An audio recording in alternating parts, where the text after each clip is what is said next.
Unified 911, anong matutulong namin sa'yo? Anya ti maitulong mi ken kapo. Anong may tatabang ko sa imo? Unsay akong ikatabang nimo? Ngini makadabang na misal ka no.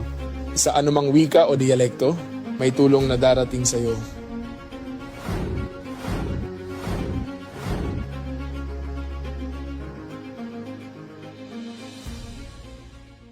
Lilingkod sa bawat Pilipino at magbibigay ng tamang impormasyon para sa tahimik at maayos na Pilipinas. Police News Network, alagad ng batas, tagapagtaguyod ng balitang pulis, sandigan ng mamamayan, patnubay ng katotohanan. La Campo Crame, maghahatid ng pinakahuling kaganapan at nagbabagang balita. Ito ang PNN Police News Network. At ngayon, ang inyong mga tagapagbalita. Magandang araw, bagong Pilipinas. Ako ang inyong alagad ng batas, tagataguyod ng Balitang Pulis. Ako po si Patrolman Edwin Baris. Maghahatid sa inyo ng tamang balita, kwento ng pulis at serbisyo para sa mamamayan. At ito ang PNP News Online. Ang pangunahing balita ng Police News Network, alagad ng batas, tagataguyod ng Balitang Pulis.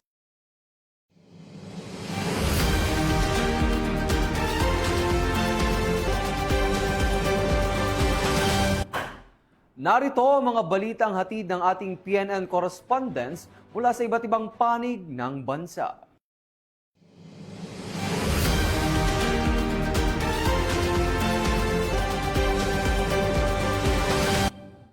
There is no place for hazing or any form of abuse of the Philippine National Police. Those who violate the law will be held accountable without exception. Yan ang naging pahayag ni Police General Jose Melencio Sr. Artates Jr., the Chief PNP, kaugnay sa insidente ng hazing sa Philippine National Police Academy at naninindigan ng PNP kontra hazing at paglabag sa karapatang pantao. Patrolman Don Brosas sa report. Puwang sa Philippine National Police ang hazing, pang-aabuso at paglabag sa karapatang pantao. Ito ang paninindigan ng organisasyon kasunod ng pagsasampa ng kasong kriminal laban sa mga sangkot sa hazing incident sa Philippine National Police Academy noong 3 ng Abril. Binigyang diin ni PNP Chief Police General Jose Melencio Artates Jr.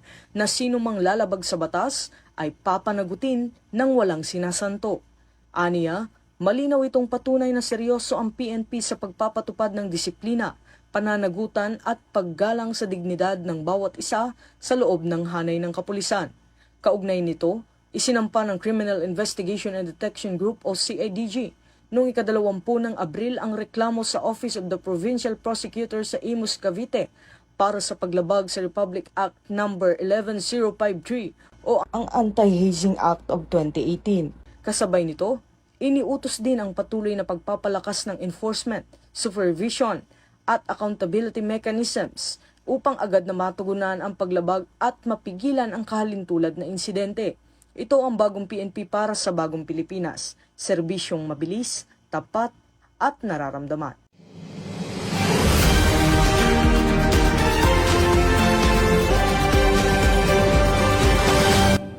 Maraming salamat, Patrolman Don Brosas. Mabilis na pagtugon ng Ifugao PNP, nagbigay ng agarang tulong sa isang senior citizen at sa isang motorista. Ibabalita yan ni Patrolwoman Janice Bulahaw. Muling naramdaman ng mamamayan ang maagap na serbisyo at mabilis na pagtugon ng Ifugao PNP matapos matulungan ang 3 individual sa magkakahiwalay na insidente sa mga bayan ng Lamut at Lagawi, Ifugao nitong ika-21 ng Abril taong kasalukuyan. Sa bayan ng Lamut, isang motorista ang tinulungan ng mga tauhan ng Lamut Municipal Police Station matapos tumagilid ang minamaneho nitong kulong-kulong sa Poblacion West, dulot umano ng mekanikal na problema. Agad na rumesponde ang mga pulis at nagbigay ng kinakailangang tulong upang matiyak ang kaligtasan ng motorista na kalaunay nakapagpatuloy sa kaniyang paglalakbay.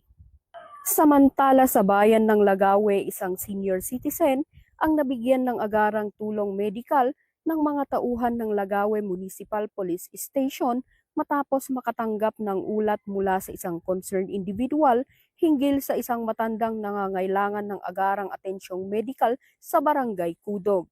Agad na rumesponde ang kapulisan at tiniyak ang ligtas at mabilis na transportasyon ng pasyente sa Ifugao General Hospital para sa wastong medical na pangangalaga. Sa isa pang insidente, isang individual ang naabutan ng mga nagpapatrolyang mga tauhan ng Lagawe MPS na natutulog sa gilid ng kahabaan ng National Road sa Barangay Kudog. Kalaunan ay napag-alamang ito ay nasa impluwensya ng alak at walang kakayahang makauwi. Dahil dito, hindi nag-atubili ang mga pulis na tulungan at ihatid siya sa kaniyang tahanan upang masiguro ang kaniyang kaligtasan, gayon din ang kaligtasan ng ibang motorista. Ang mga hakbang na ito ng Ifugao PNP ay sumasailalim sa kanilang dedikasyon at pangakong paglingkuran at protektahan ang komunidad, hindi lamang sa pagpapatupad ng batas, kundi pati na rin sa pagbibigay ng serbisyong may malasakit.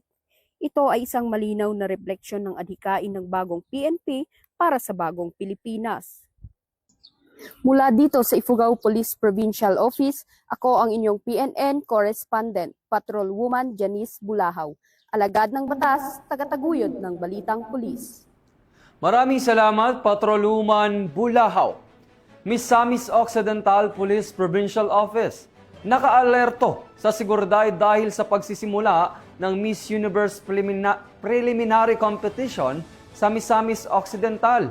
Ang pagpapalakas ng seguridad at deployment ng PROTEN ay bahagi ng pinalakas na event security framework na may layunin protektahan hindi lamang ang mga kandidata, kundi maging ang publiko at mga turista.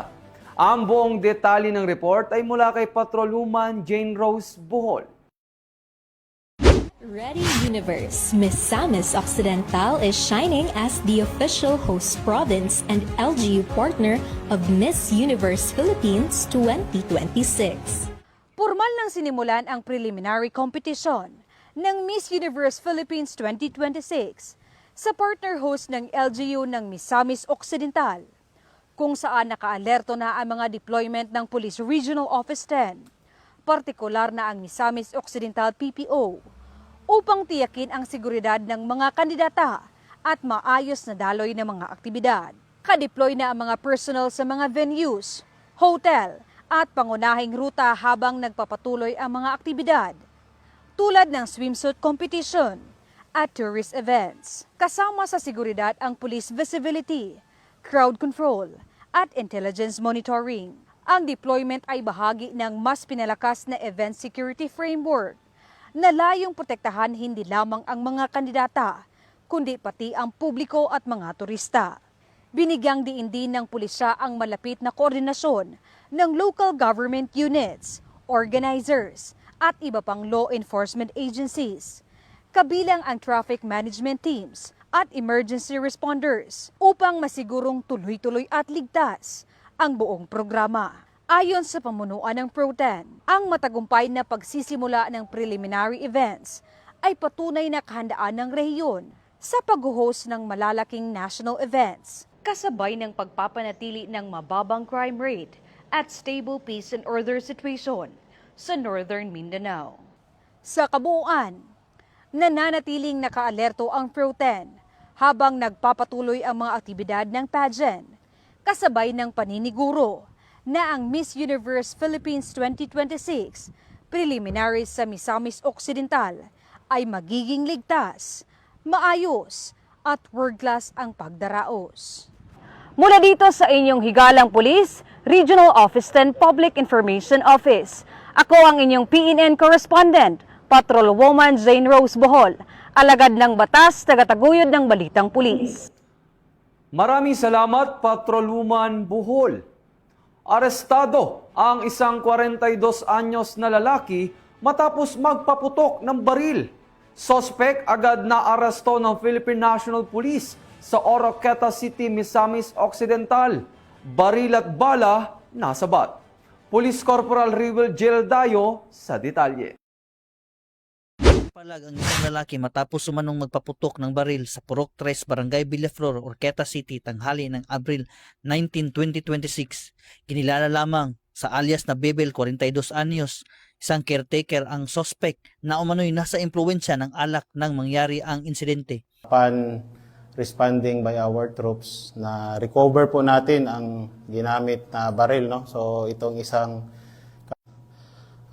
empty shells yung ginamit niya sa pagpapaputok at mga bala sa same caliber of firearm, no? So agad-agad pong naaresto ng ating kapulisan.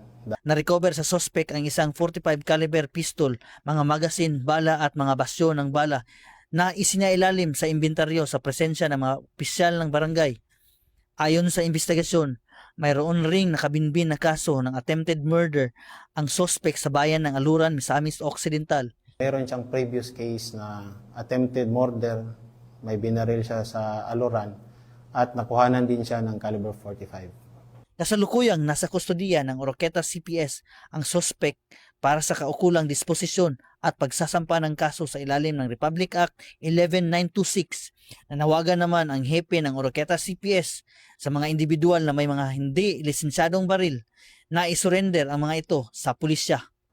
Mula dito sa PRO 10 Misamis Occidental Police Provincial Office, ako ang inyong Police News Network Correspondent, Police Corporal Riwel Gildayo, alagad ng batas, tagataguyod ng Balitang Pulis. Maraming salamat, Police Corporal Dayo. 2 araw na pagsasanay sa basic life support at first aid isinagawa ng Regional Mobile Force Battalion 15 Revitalized Police sa barangay sa Mountain Province para sa mas mabilis na responde sa mga emergency incident. Police Corporal Asia Maris Balagay magbabalita. Na nagsagawa ng 2 araw na pagsasanay sa basic life support at standard first aid ang revitalized police sa barangay team ng 1502nd Maneuver Company ng Regional Mobile Force Battalion 15. Ang aktibidad ay dinaluhan ng 32 opisyal ng barangay at mga kinatawan mula sa Lubon Elementary School sa barangay Lubon, Tadjan, Mountain Province. Pinangunahan ng Regional Mobile Force Battalion 15 ang mga lectures at return demonstrations ukol sa bandaging at victim packaging upang matiyak ang ligtas na paglipat o pagbubuhat ng pasyente o biktima sa panahon ng sakuna. Nagbigay rin ng pagsasanay ang Masla Fire Substation hinggil sa basic life support, CPR, at foreign body airway obstruction. Samantala, tinalakay naman ni Ms. Tricia Dogup, Municipal Local Government Operations Officer ng DILG Tadjan, ang programang Listo Sikap o ang komunidad at punong barangay. Nagdaos din ang Tadjan MDRRMO ng mga hands-on exercises para sa vehicle extrication at mass casualty incident management. Nagtapos ang aktibidad sa pamamagitan ng mga simulation exercises kung saan nailapat ng mga kalahok ang kanilang mga natutunan sa mga makatotohanang sitwasyon. Ang inisyatibong ito ay nagpapatunay ng matibay na ugnayan sa pagitan ng PNP, mga katuwang na ahensya at ng komunidad sa pagpapalakas ng kahandaan sa sakuna at kakayahang makapagligtas ng buhay. Mula dito sa Camp Major Bado Dangwa, La Trinidad, Benguet, ako po si Police Corporal Asia Maris Balagay ng Regional Mobile Force Battalion 15. Nagbabalita para sa Police News Network, alagad ng batas, tagataguyod ng Balitang Pulis. Maraming salamat, Police Corporal Balagay. 13 individual ang naaresto ng San Jose Panganiban Municipal Police Station sa isinagawang operasyon dahil sa iligal na pagmimina. Police Staff Sergeant Cecilia Caudilla sa balita. 13 huli sa iligal na pagmimina sa bayan ng Jose Panganiban. Matagumpay na naaresto ng mga operatiba ng Jose Panganiban Municipal Police Station ang 13 individual sa isinagawang operation laban sa iligal na pagmimina sa Purok 6, Barangay Luklukan Sur, Jose Panganiban, Camarines Norte, bandang alas 7 ng gabi nitong Abril 22, 2020. Ang operasyon ay pinangunahan ni Police Major Kevin A. Estillas, Chief of Police, bilang bahagi ng pinaigting na kampanya ng kapulisan laban sa mga iligal na aktibidad na sumisira sa kalikasan. Naaktuhan ang mga sospek habang aktwal na nagsasagawa ng pagmimina nang walang kaukulang permit mula sa Department of Environment and Natural Resources, Mines and Geosciences Bureau na malinaw na paglabag sa Republic Act No. 7942 o ang Philippine Mining Act of 1995. Karamihan sa mga naaresto ay mga residente ng bayan ng Jose Panganiban at karatig bayan ng Labo, Camarines Norte. Na-recover mula sa kanilang pag-iingat ang iba't ibang kagamitan na ginagamit sa ilegal na pagmimina, kabilang ang mga pala, maso, cap lamp, pandurog, pressure fan, capacitor start motor at mga sako na naglalaman ng pinaghihinalaang gold ore. Agad na ipinaalam sa mga sospek ang kanilang mga karapatan sa wikang kanilang nauunawaan at ganun din ang kanilang pagkakaalam alinsunod sa umiiral na batas. Sa kasalukuyan, nasa kustodiya na ng Jose Panganiban MPS ang mga naaresto para sa ukukulang disposisyon, habang ang mga nakumpiskang ebidensya ay maayos na nakaimbak. Ang ilang mabibigat na kagamitan ay pansamantalang ipinagkatiwala sa mga opisyal ng barangay para sa ligtas na pangangalaga. Mahaharap ang mga sospek sa kasong paglabag sa Republic Act No. 7942 o ang Philippine Mining Act of 1995. Muling pinaaalalahanan ng kapulisan ang publiko na ang iligal na pagmimina ay isang seryosong paglabag sa batas na nagdudulot ng matinding pinsala sa kalikasan at panganib sa komunidad.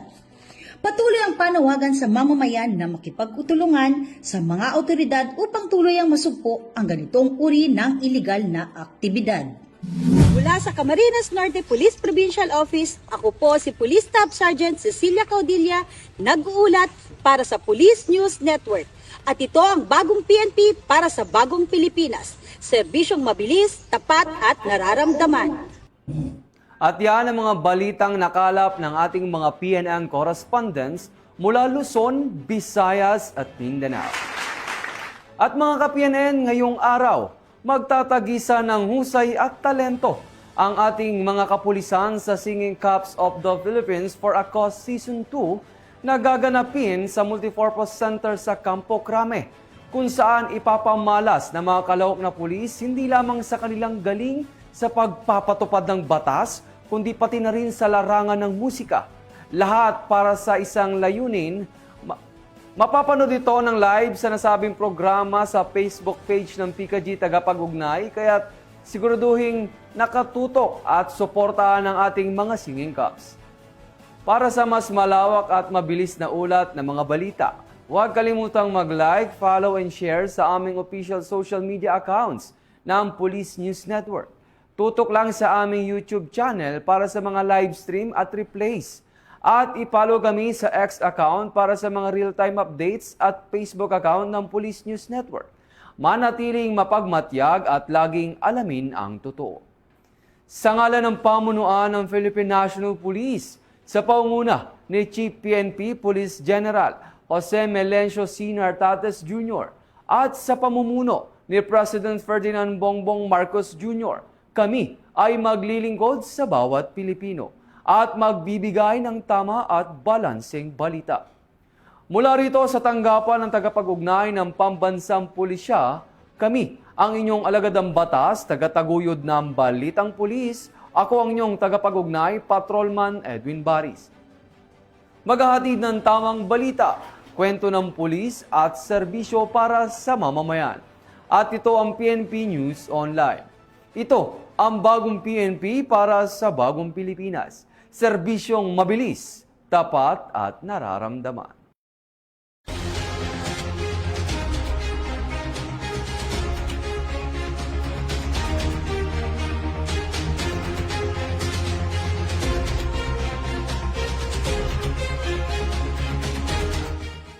Police News Network, alagad ng batas, tagapagtaguyod ng balitang pulis.